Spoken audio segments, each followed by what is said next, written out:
میں ایک چیز میں بتا دینا چاہتا ہوں، طارق جمیل صاحب کی ایک ویڈیو بہت آج کل گردش کر رہی ہے، جس کے اندر طارق جمیل صاحب یہ کہتے ہوئے نظر آ رہے ہیں کہ رسول اللہ نے اتحاد کی بات کی، حضور اتحاد کا پیغام لے کر آئے تھے، نبی پاک نے تو ایک منافق کی بھی نماز جنازہ پڑھائی۔ آئیے انہی کی زبانی سن لیں، میں اپنی زبان سے نہیں کہتا، اس پر پھر میں کچھ گفتگو کروں گا اور اس پہ ختم کریں گے۔ سنیے۔ میرے نبی تو غیروں کو اپنا بنانے آئے تھے، ہم نے اپنوں کو غیر بنا دیا۔ جو نفرت کی آگ وہاں بھڑک رہی ہے، یہاں مت بھڑکاؤ۔ جاؤ میرے دیش میں دیکھو کتنے سر کٹ چکے، کتنے سہاگ اجڑ گئے۔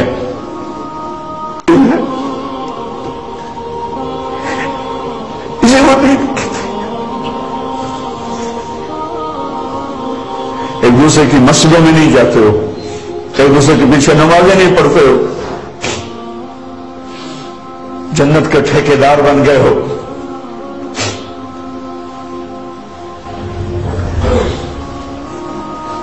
میرے نبی تو عبداللہ بن ابی کا جنازہ پڑھانے کھڑے ہو گئے تھے، جس کا کفر ابو جہل سے بھی بڑا ہے۔ ابو جہل اوپر کی دوزخ میں ہے، عبداللہ بن ابی سب سے نیچے کی دوزخ میں ہے۔ ان کے بیٹے آئے، یا رسول اللہ میرا باپ مر گیا ہے، اپنا کرتا دے دیں گے، میں اس کو کفن دے دوں۔ آپ نے کہا لے لو، کرتا اتار کے دے دیا۔ اب کہتے بدبخت منافق پڑھو گا، کہ یا رسول اللہ آپ جنازہ پڑھائیں گے؟ کہاں پڑھاؤں گا؟ باقی منافقوں کا تو کسی کو پتہ نہیں تھا سوائے اللہ کے نبی کے، لیکن عبداللہ بن ابی کا منافق ہونا تو سب کو معلوم تھا۔ آپ جنازے کے لیے عمر سامنے آ گئے، یا رسول اللہ یہ کون ہے؟ تو مجھے پتا ہے کون ہے۔ تو آپ اس کا جنازہ کیوں پڑھا؟ کہ شاید اللہ معاف کر دے۔ کہ عمر پیچھے ہٹ جا، مجھے پتا ہے یہ کو میرے اللہ نے کہا ہے تو ان کے لیے دعا کر یا نہ کر، میں معاف نہیں کروں گا، میں کرتا ہوں شاید اللہ معاف کر دے۔ پھر فرمایا کہ میرے اللہ نے کہا اگر تو 70 دفعہ بھی ان کے لیے دعا کر تو میں معاف نہیں کروں گا۔ اگر میرا اللہ کہتا اے میرے محبوب اگر آپ 70 دفعہ اس کے لیے دعا کریں گے تو میں معاف کر دوں گا، تو میں اس کم وقت کا 70 دفعہ جنازہ پڑھا دیتا۔ مجھے بتاؤ تم کہاں سے یہ دین لے کر آئے ہو جس میں تم فرقوں میں بٹ گئے ہو، نفرتوں کی آگ تمہیں لگا دی ہے؟ یہ کہاں سے اسلام آیا ہے؟ یہ سیمڑی کی یہ ویڈیو بہت دکھاتے ہیں لوگ، اور دکھا کے کہتے ہیں دیکھو صاحب نفرت کی بات کرتے ہو، ایک دوسرے کے پیچھے نماز پڑھنے کو روکتے ہو، وہی بات یہ سب بول رہا ہے۔ اور بیک گراؤنڈ میں دیکھو بڑے میوزک دد بھرا میوزک لگا دیا، پوری نوٹنکی کے ساتھ پورا منظر ہے سامنے۔ میں اس کی تقریر میں پہلے تھوڑا سا تبصرہ کر لوں پورا۔ اس نے ایک بات بیان کی، کہتا کہ عبداللہ ابن ابی منافق مر گیا، میرے نبی نے تو اس کی بھی نماز جنازہ پڑھا دی۔ عبداللہ ابن ابی کا بیٹا آیا، کہا یا رسول اللہ میرے باپ کی نماز جنازہ پڑھا دیجیے۔ حضور نے اس کو کپڑا بھی دیا، نماز بھی پڑھائی۔ حضرت عمر نے روکا، کہا یا رسول اللہ آپ منافق کی نماز جنازہ پڑھائیں گے؟ تو حضور نے کہا کہ ہاں میں پڑھاؤں گا، شاید اللہ اس کو معاف کر دے۔ یہ اس کے جملے میں دہرا رہا ہوں جو ہوا ہوا۔ میرا پہلا مطالبہ ہے طارق جمیل سے، یہ حدیث میں کہاں لکھا ہوا ہے کہ نبی نے کہا کہ میں نماز پڑھاؤں تو شاید اللہ اسے معاف کر دے؟ یہ کہاں لکھا ہے؟ جھوٹ، من گھڑت باتیں، جھوٹی حدیثیں گڑ گڑ کے اپنا الو سیدھا کرتے ہیں اور قوم کو بیوقوف بناتے ہیں۔ یہی وجہ یاد رکھ لیجئے، وہابی ہر چیز کرنے کے لیے تیار ہو جائے گا لیکن مناظرے میں کبھی بیٹھنے کے لیے تیار نہیں ہوگا۔ بڑے مجبور ہو کے بڑی مشکل سے بیٹھتا ہے کیونکہ معلوم ہے مناظرے میں پول کھلتی ہے۔ جھوٹی حدیث بیان کر رہا ہے، کہتا ہے کہ صاحب حضور نے کہا کہ میں شاید اللہ اس کو معاف کر دے۔ پھر حضور نے فرمایا کہ مجھے رب نے کہا کہ 70 بار بھی تم مشکل مغفرت کی دعا کرو گے رب معاف نہیں کریں گا۔ اگر میرا رب کہتا کہ تم 70 بار کرو گے تو معاف کر دوں گا تو میں 70 بار پڑھ دیتا۔ اور اس کے بعد پھر تفسیرہ اس نے یہ کیا کہ جب نبی نے منافق کی نماز پڑھا دی تو تم ایک دوسرے کی مسجد میں نہیں جاتے ہو؟ اب آئیے اس کا جواب سن لیجئے۔ یہ ادھوری حدیث بیان کیا، ادھورا منظر، ادھوری بات، چونکہ ان کا دین ہی ادھورا ہے۔ پورا کبھی بیان نہیں کریں گے. جس دن یہ پورا بیان کرنے لگ جائیں گے خدا کی قسم پھر یہ وہابی نہیں رہیں گے. وہابی بنتی اس بنیاد پر ہے, یہ بدعقیدہ بنتی اس بنیاد پر کہ آدھا لیتے آدھا چھوڑ دیتے. اور قرآن نے منافق کی یہی فطرت بتائی کہ بعض اللہ کی باتوں کو مانتے اور بعض کا انکار کرتے. آئیے اس کا پس منظر کیا پہلے سن لیں. عبداللہ ابن ابی ایک بہت بڑا منافق تھا. جنگ بدر میں رسول اللہ کے چچا حضرت عباس قید ہو کر, حضور کے چچا حضرت عباس رضی اللہ تعالیٰ قیدی بن کر آئے. دشمنوں کی طرف سے تھے, نبی کے خلاف لڑنے آئے تھے. ان کا کرتا پھٹ چکا تھا, یہاں تک کہ پیٹ کھلا ہوا تھا. ٹھنڈی کے دن تھے. ان کو رسیوں میں جب جکڑ کے لایا گیا تو اللہ کے نبی نے فرمایا کہ میرے چچا کو کوئی کرتا دے دے. تو حضرت عباس بہت اونچے پورے تھے, اتنے اونچے تھے کہ بعد روایتوں میں آیا کہ جب آپ گھوڑے پہ بیٹھتے تو آپ کے پیر زمین پہ لگڑتے ہوئے چلتے تھے, اتنے اونچے تھے. تو کسی کا کرتا بھی حضرت عباس کو مکمل نہیں آ رہا تھا. تو عبداللہ ابن ابی یہ بھی اونچا پورا تھا, تاڑ کا تاڑ تھا یہ منافق. اس نے اپنا کرتا اتارا اور حضرت عباس کو دے دیا. چنانچہ حضرت عباس نے وہ کرتا پہن لیا. حضرت عباس ایمان لے آئے, مسلمان ہو گئے, صحابی ہو گئے. عبداللہ ابن ابی آخری تک منافقت پہ رہا, کفر پہ رہا, مر گیا. اس کا بیٹا عبداللہ تھے, وہ رسول اللہ کی خدمت میں آئے, کہا کہ یا رسول اللہ میں جانتا ہوں کہ میرا باپ منافق ہے, کفر پر مرا, آپ پر ایمان دل سے نہیں لاتا تھا, آپ کا مذاق اڑاتا تھا, توہین کرتا تھا, مگر پھر بھی یا رسول اللہ آخر میرا باپ ہے, میں چاہتا ہوں کہ آپ اس کی نماز جنازہ پڑھا دیں اور اس کو اپنے ہاتھوں سے قبر میں اتار دیں. تو اللہ کے نبی صلی اللہ علیہ وسلم چونکہ سرکار جانتے تھے کہ میں یہ کروں گا تو اس کا فائدہ کیا ہوگا, سرکار اس کی نماز جنازہ پڑھانے کے لیے نکلے. حضرت عمر رضی اللہ تعالیٰ عنہ پیچھے تھے, حضور کا جبہ کھینچتے کہتے یا رسول اللہ وہ منافق تھا اور آپ منافق کی نماز جنازہ پڑھائیں گے. تو حضور نے یہ نہیں فرمایا کہ شاید اللہ بخش دے, بلکہ حضور نے کیا فرمایا, عمر میرے رب نے مجھے اختیار دیا ہے, چاہے میں ان کے لیے نماز پڑھاؤں چاہے نہ پڑھاؤں, مجھے اختیار دیا گیا ہے. ابھی مجھ پر ممانعت کا حکم میرے لیے نہیں ہے, چاہے کروں چاہے نہ کروں, انہیں کوئی فائدہ ملنے والا نہیں.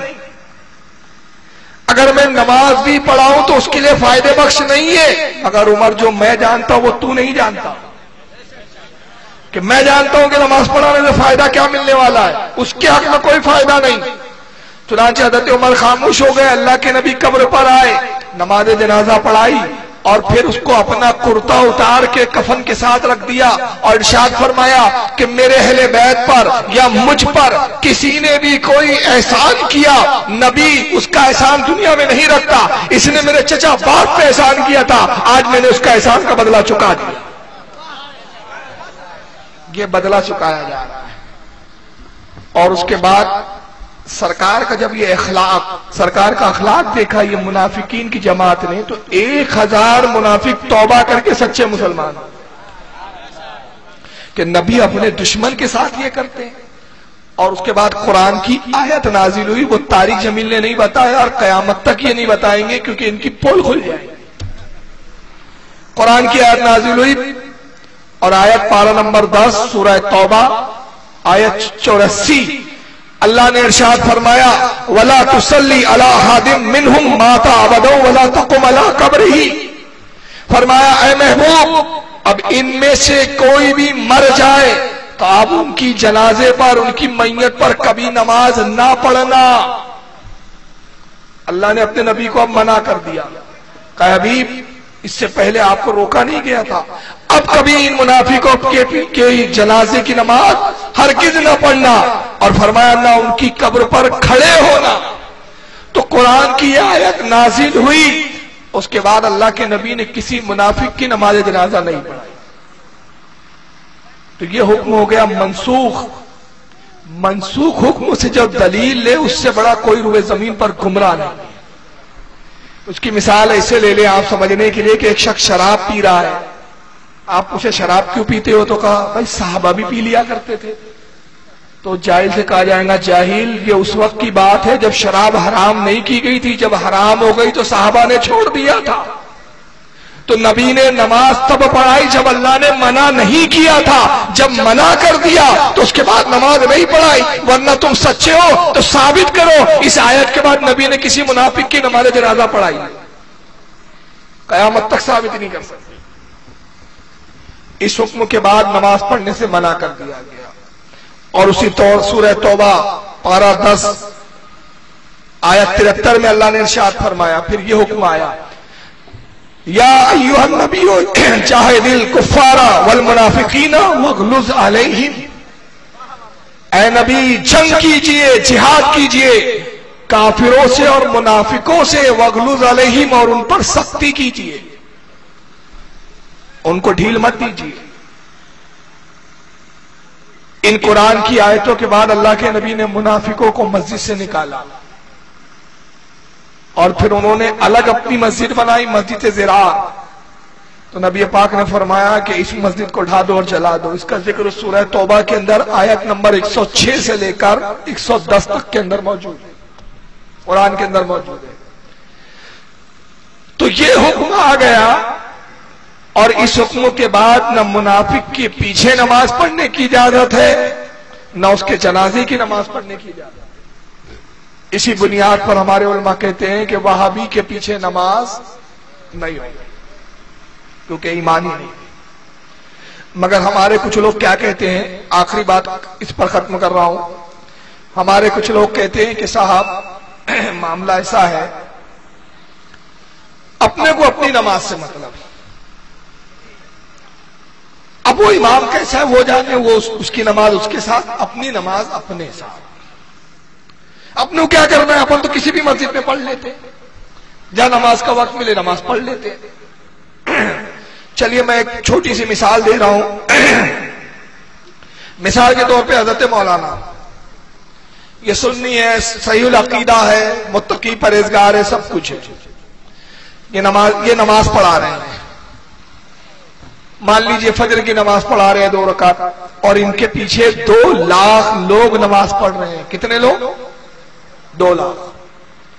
2 لاکھ لوگ ان مولانا کے پیچھے نماز پڑھ رہے ہیں۔ مولانا نے نماز پڑھائی، نماز پڑھنے کے بعد سلام پھیرا، پھر مائک چالو کیا اور مائک میں اعلان کیا، حضرات میں معافی چاہتا ہوں، آپ سے میں معافی کا طلبگار ہوں، بہت بڑی مجھ سے غلطی ہو گئی، بہت بڑی مجھ سے خطا ہو گئی، اور خطا یہ ہوئی کہ میں نے نماز پڑھا دی، مجھے یاد ہی نہیں رہا کہ میں وضو سے نہیں تھا، وہ تو مجھے دوسری رکعت کے قاعدے میں یاد آیا کہ ارے میں تو وضو ہی نہیں بنایا، میرا تو وضو ٹوٹ چکا تھا۔ تو آپ ایمانداری سے بتائیے 2 لاکھ لوگوں کی نماز ہوئی؟ ارے ہوئی یا نہیں ہوئی؟ وہ 2 لاکھ کیوں نہیں کہتے مولانا ایک اکیلے آپ کا وضو نہیں، ہم 2 لاکھ لوگ وضو سے تھے، آپ کا وضو آپ کے ساتھ، ہمارا وضو ہمارے ساتھ۔ شریعت کہتی ہے کسی کی نہیں، کیوں؟ کیونکہ امام بے وضو ہے۔ تو میں کہتا ہوں جو امام بے وضو ہو اس کے پیچھے نماز نہیں ہوتی، جس امام کا ایمان ہی نہ ہو اس کے پیچھے کیسے ہو رہی؟ نہیں ہوتی۔ اب تم لاکھ کہو ہو جاتی، تیرے کہنے سے تھوڑی ہوتی، نبی نے بتا دیا نہیں ہوتی۔